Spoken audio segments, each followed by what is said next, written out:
నమస్తే, welcome to Andhraprabha TV. నేను సౌజన్య. ఈరోజు మనతో పాటు ఉన్నారు TPCC general secretary Charan Kaushik ఉన్నారు. వారితో మాట్లాడదాం. నమస్తే అండి. ప్రజెంట్ ఈ టర్మ్ ఉన్నంత వరకు కూడా రేవంత్ రెడ్డి గారే ఉంటారు. నెక్స్ట్ రాబోయేటువంటి ఎన్నికల్లో మాత్రమే బీసీకి సంబంధించిన వ్యక్తి ముఖ్యమంత్రి అవుతారని మహేష్ గౌడ్ గారు కూడా ఒక సందర్భంలో ప్రస్తావించారు.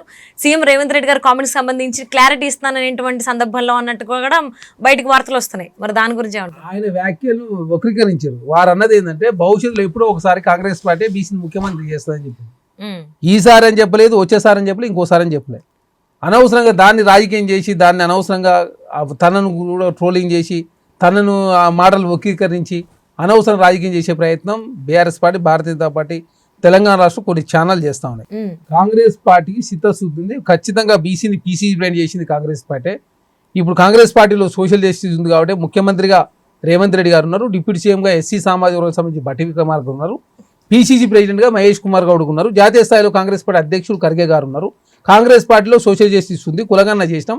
అదే కాకుండా వర్గీకరణ కూడా కాంగ్రెస్ పార్టీ చేసింది. బీఆర్ఎస్ పార్టీలో ప్రెసిడెంట్గా కేసీఆర్ గారు ఉన్నారు, వర్కింగ్ ప్రెసిడెంట్గా కేటీఆర్ గారు ఉన్నారు, బీఆర్ఎల్పీ నేతగా కూడా కేసీఆర్ గారు ఉన్నారు, భారతీయ జనతా పార్టీలో కిషన్ రెడ్డి అధ్యక్షుడు ఉన్నారు, బీఆర్ఎల్పీ నేత మహేష్ రెడ్డి గారు ఉన్నారు. కాబట్టి బీఆర్ఎస్ పార్టీలో కానీ భారతీయ జనతా పార్టీలో సోషల్ జస్టిస్ లేదని చెప్పి చాలా స్పష్టంగా కాంగ్రెస్ పార్టీ అధ్యక్షుడు మహేష్ కుమార్ గౌడ్ గారు మాట్లాడిన మాటలు. కాంగ్రెస్ పార్టీ ఖచ్చితంగా ఇంకా 15 సంవత్సరాల కాలం పాటు తెలంగాణలో కాంగ్రెస్ పార్టీ ఉంటుంది. అప్పటివరకు ముఖ్యమంత్రి రేవంత్ రెడ్డి గారు ఉంటారు. ఇంకెవరో రేవంత్ రెడ్డి గారి ప్లేస్ లో వచ్చే అవకాశం అయితే లేదు. ఆ అవకాశమే లేదు. ఎందుకంటే రేవంత్ రెడ్డి గారు అనునీతి చూస్తా ఉన్నారు. ఇప్పటివరకు 170 హామీలు నెరవేర్చాం. కాకపోతే కాంగ్రెస్ పార్టీ సోషల్ మీడియాలో మేము వీకుండొచ్చు కాక, ఎందుకంటే సోషల్ మీడియాలో నమ్మింది BRS party, Bharatiya Janata party.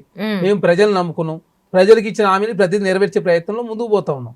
మేము దేశంలో కాంగ్రెస్ పార్టీ మిగతా రాష్ట్రాల్లో భారతీయ జనతా పార్టీ ఏం చేసిందో, తెలంగాణ రాష్ట్రంలో కాంగ్రెస్ ప్రభుత్వం 1 ఇయర్లో ఏం చేసినామో చర్చ చేస్తాను సిద్ధంగా ఉన్నాం.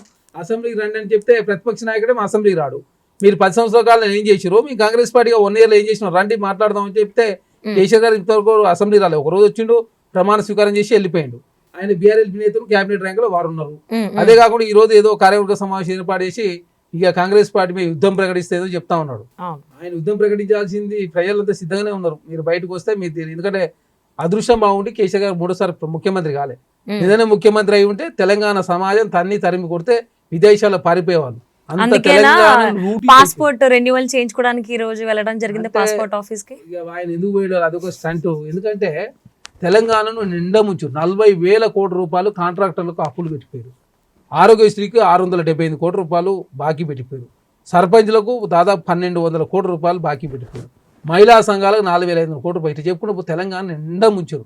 ఈసారి ఏదైనా ముఖ్యమంత్రి అయి ఉంటే తెలంగాణ సమాజం కల్వకుంట్ల కుటుంబానికి తరిమి కొడితే శ్రీలంక అధ్యక్షుడు ఏదైతే పారిపోయిండో ఆ దేశాన్ని వదిలిపెట్టి, ఈ రాష్ట్రాన్ని వదిలిపెట్టి, ఈ దేశాన్ని వదిలిపెట్టి పారిపోయేవాళ్ళు.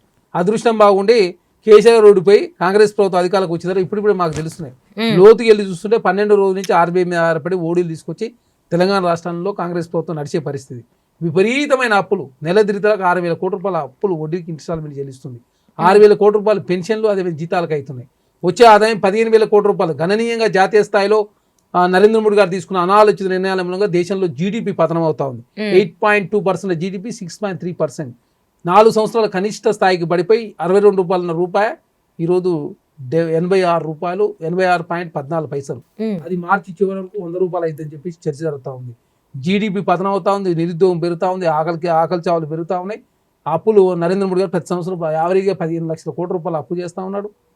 కాబట్టి దేశంలో వచ్చినటువంటి విపత్తు ఆధారంగా అన్ని రాష్ట్రాల ఆదాయం గణనీయంగా తగ్గింది. తెలంగాణ ఇంకా కాంగ్రెస్ పార్టీ అధికారులకు వచ్చిన తర్వాత చారిత్రాత్మక నిర్ణయాలు తీసుకోవడం మూలంగా తెలంగాణ జీడిపి కూడా పెరిగిన సందర్భం 3.8% నుంచి 4.9%. దేశ జీడిపి 6.3%. కాబట్టి కాంగ్రెస్ పార్టీ ఖర్చులు తక్కువ చేసుకుని ఆదాయ మార్గాలు పెంచుకునే ప్రయత్నంలో కాంగ్రెస్ ప్రభుత్వం ముందుకు పోతుంటే కేసీఆర్ గారు కావచ్చు, కేటీఆర్ గారు, హరీష్ రావు గారు, కల్వకుంట్ల కవిత గారు బీసీలు నిండా ముంచింది వాళ్ళే. ఎందుకంటే లోకల్ బాడీ ఎలక్షన్ ఆనాడు 2014 నుంచి 23 వరకు 34% రిజర్వేషన్ 23% కుదిరించారు సర్పంచ్ ఎలక్షన్లో. అప్పుడు 11% కోల్పోయారు బీసీలు.